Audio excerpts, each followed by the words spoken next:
like him no got bureau. Me like him life one time no got bureau.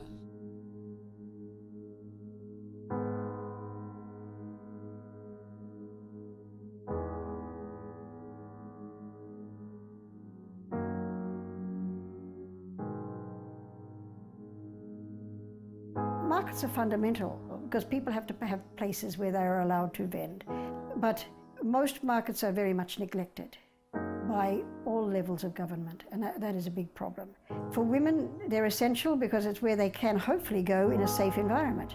Because as a group, you should be safer than you are as an individual vendor. But as we know at present, because women are there in numbers, but they're intimidated, well then it's not safe spaces very much so. So we have to work on making them safer spaces. The Safe Cities program in Port Moresby focuses on making public markets safe, clean and inclusive, not only for the general public, but in particular for women and girls.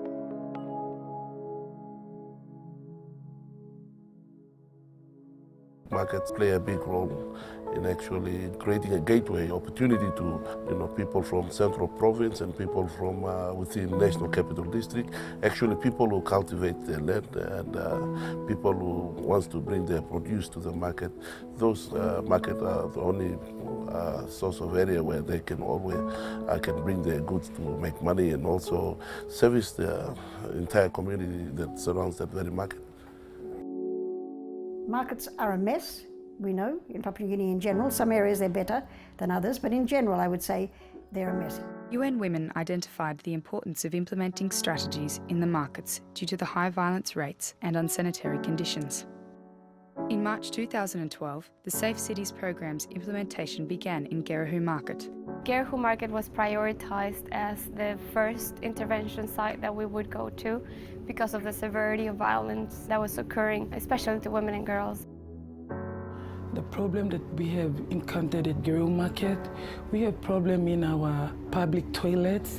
Like women have been harassment in the public toilet. And when women are in the market and the market securities cannot handle the matter, where there are drunkards in there, that's where violence come up. And my women are not safe. The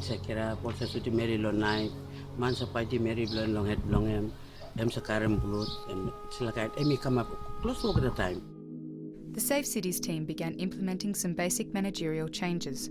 A request was put through to the National Capital District Commission to change the contracted security company, as the guards were gambling, intoxicated and harassing market vendors, essentially adding to the greater problem instead of helping resolve market-based issues.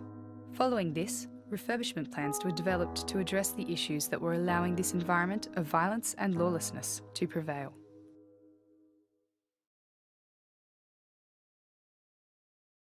Before the Safe Cities program started working in Gerahu Market as its first pilot, there was an illegal shelter set up here, and there was an illegal fence also being built all around the toilets, which obviously prevented anybody else from seeing what was going on. And we also got a number of reports that transactional sex was occurring inside the toilets. Well, this is the female toilet, so it'll be basically retiled and new equipment put in, including cisterns, toilets and wash basins. And we'll be replacing the wooden lats that are up above here, which separate the male and female toilets, with steel mesh. Prior to the Safe Cities program, there was no water available. Before they used drums, I used to put 44 gallon drum outside to fill the water up full. After using the toilet, they wash their hands. But now we are happy to have taps like this. And I make sure nobody spoils it. With the funding that was available, we've designed a space that will create more visibility for people coming in and out, so that the women and girls feel safe to use the toilets. You can see that this ramp where people used to put their rubbish here, it was a bit steep for the cleaner to bring the rubbish up. So we bring this bit up, so now you can see that you will have easy access to the rubbish up there. One of the main things that was discussed with the market vendors was that they didn't feel safe using the shelter area and the benches because it was hard to sit on them. if someone came running and took one of their produce, they couldn't run after them. It was uncomfortable to sit. Tables were too high. It was too dark in here, so this is where the gambling and drug selling and consumption happened. So what we've designed is an area that allows for more light to come in, and then chairs that are more comfortable for the vendors and they can get in and out easily to protect their goods and sell with more ease. Because we get the water from the toilet side as well to wash the vegetables and stuff. So I think when these things are fixed now, I think we should be okay. Their only water supply has been a tap which has been dysfunctional for quite a significant amount of time. All of the pipes had been stolen and broken, so now there's 8 drops where women and men can come and wash their vegetables and sell them clean. What we're trying to do is to secure the outside of the fence, putting a retaining wall underneath the fence. All the razor wire across the top will be replaced and the whole perimeter of the marketplace completely sealed so it's safe to work within the market area.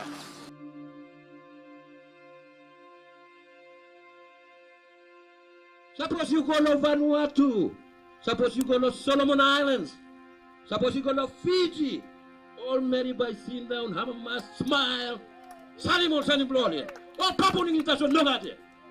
When we are the biggest in the South Pacific, we should be on the front line and our women should be safe and secure to sell their stuff. Instead of them being the targets of all something that happening. We men and everybody, we should be feeling better, ashamed about it, that we're doing this to our women. The first time refurbishment or maintenance comes to this market. So people are excited, people are looking forward to this new market, and hopefully they'll take care of it. Where this development came in and we are very happy. It's good, the space is a bit bigger now and it looks more neat than the previous ones. We are just so happy to see that mainly the toilet is fixed now and we can use the toilet properly and at least have a good time at the market now.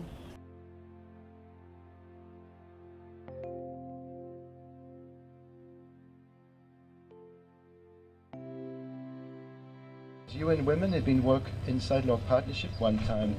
NCDC law provided money na space law building nuclear facilities here, also in toilet na nuclear banners na kind something inside law market. People have been work plenty true law just below 6 per week law help them law work on nuclear something law here because number one something people like a gruesome violence against women inside law market. Gold mine blow you me alone market here. But sit down, you know, stop good. All American is sit down, you know, stop good. You know, not free lo salim na come by him. Him by you sit down, he go 6 o'clock to 6 o'clock. No got land by him, kaya blue you na. You go back to house by lose nothing. So in this last, na me blow work in this last. Project blow, safe city. Focus on market blow you me. Because that's where most of our people come.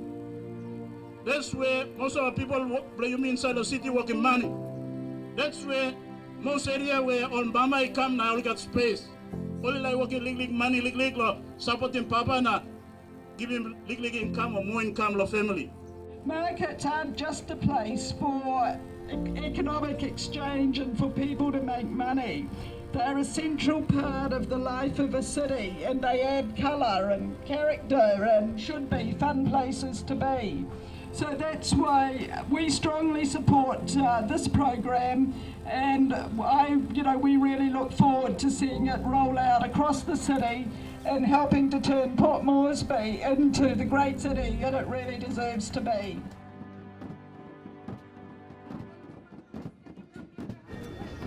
Reach those goals and values. Well done, well done. Thank you, Danny.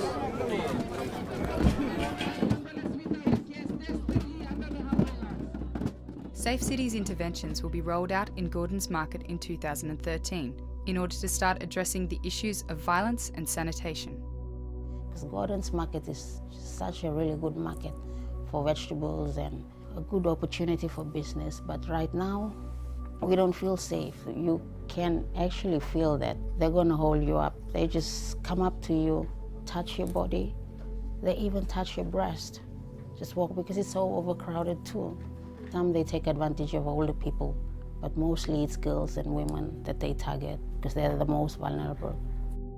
Gordon's main market is the one that is having a lot of security risk, because that is the only market that you will see a lot of people congregated around, and it is the main wholesale market that the wholesale producers from the local villages comes in from the central province and the nearby settlements of the city.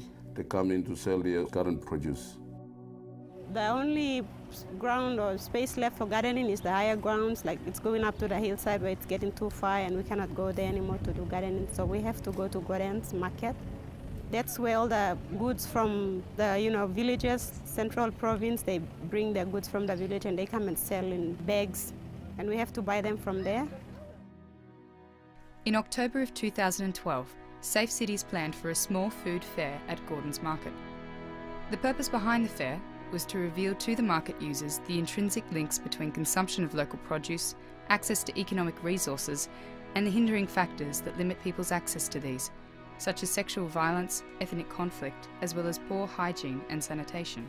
During the 3 days World Food Day activity, I did a lot of awareness in the market and I got a lot of support from the women. And now the message has already gone out and women are looking forward and towards what's going to happen in the market. A couple of weeks before the event started, a gang rape occurred outside Gordon's Market.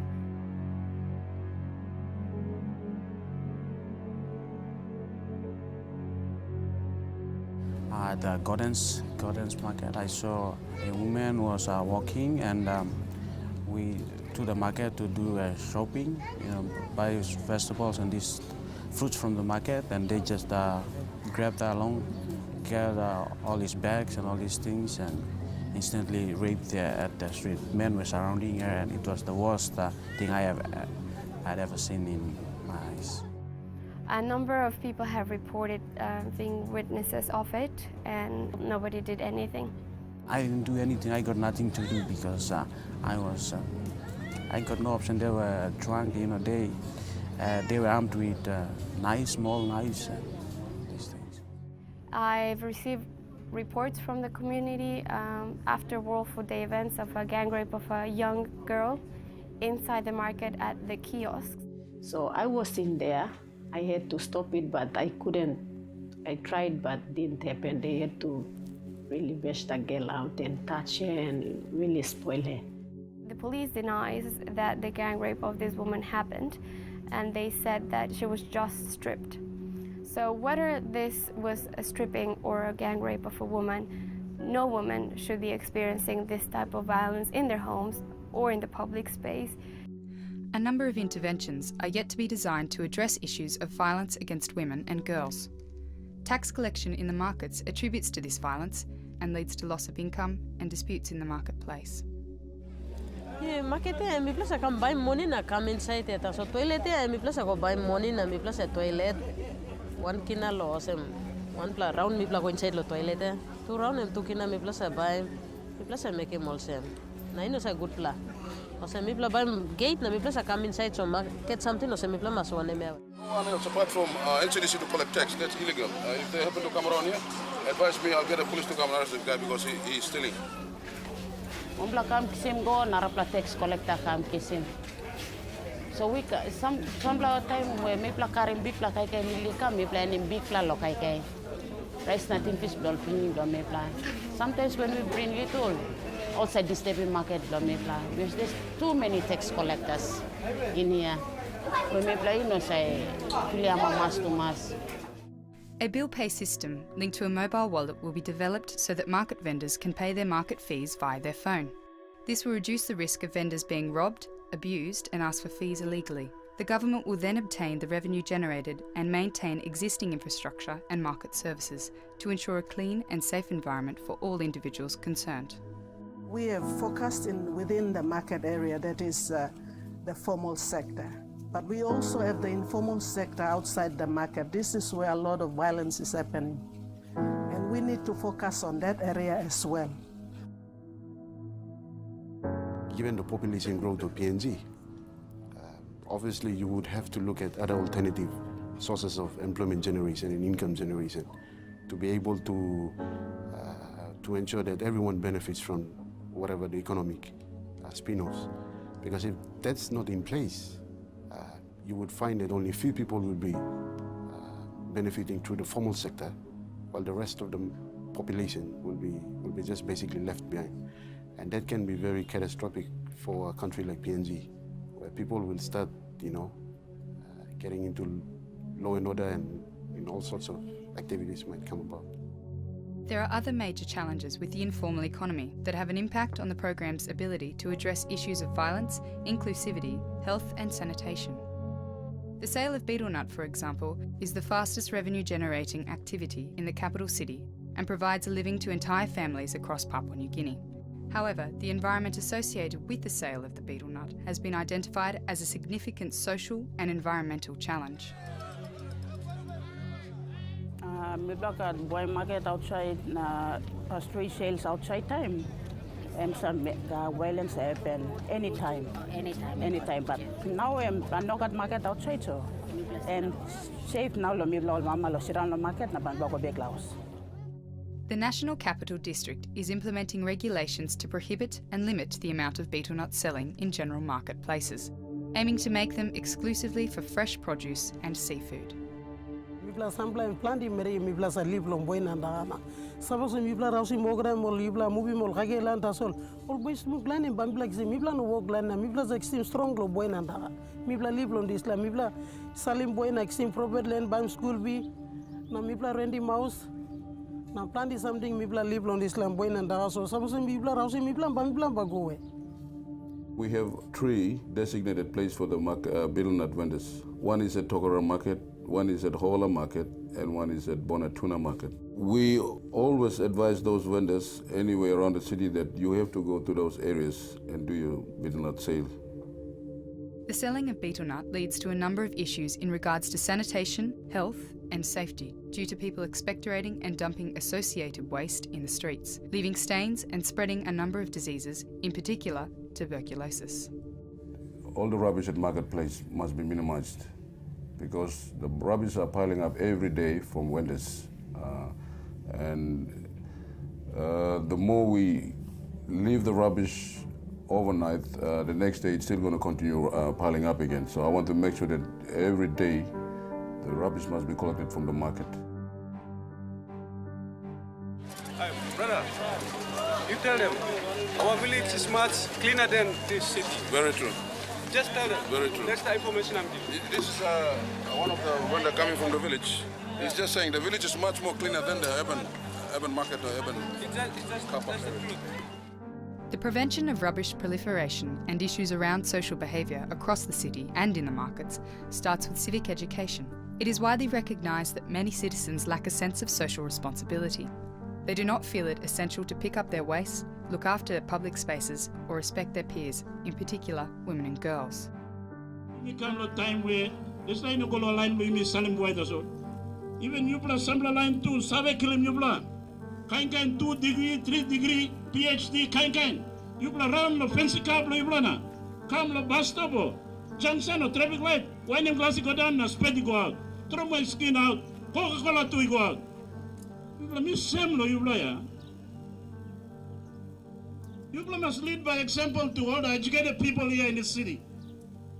If you want it to improve and be a better place where you can build quality life, those who are highly educated must take the lead. But they are embarrassment to all of us. A considerable amount of awareness and civic education has to be undertaken to address these social issues, as well as the institutionalisation of proper planning, management of waste and market operations in general.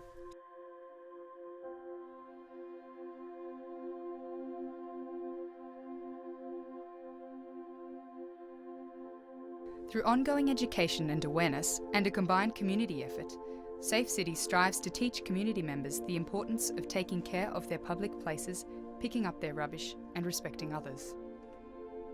There's more supervision, there's more attention being put into the market, and therefore there should be some changes coming. People need to start learning to work together and to live in a community and build a community. Women were scared. Women have problems. Women went through all kinds of violence in them. But who's going to help them? They kept it in them until Safe City came out. During one of my awareness, a woman walked up to me. She came and hugged me and she cried. And I turned around and I saw her and I said, what's wrong with you? And she said, you know, I'm happy about what Safe City is doing. We have been facing that problem for a long time. And what you said on the stage up there, you know, you won my heart. So what Safe City is doing is really touching the heart of the women. We are making a breakthrough for the mothers. If the market is safe, the securities are so tough with the people who are not, you know, doing the right things in the market, and if they maintain it, and if they are so consistent with what they are doing, people will come to learn that if they do something wrong, they'll be caught. Schooling man, schooling Mary, when I'm right police stuff kind of thing. Educate him more, make him plan the awareness more. We make him more people will understand the same. We plan to marry nothing, we plan marry got number 2. You have a mother and you have a sister too in your family. And the woman or lady or girl that you are abusing is same as your mother. So you must respect her because after all you have a mother. A market that is safe for women and girls is a market that is safe for all.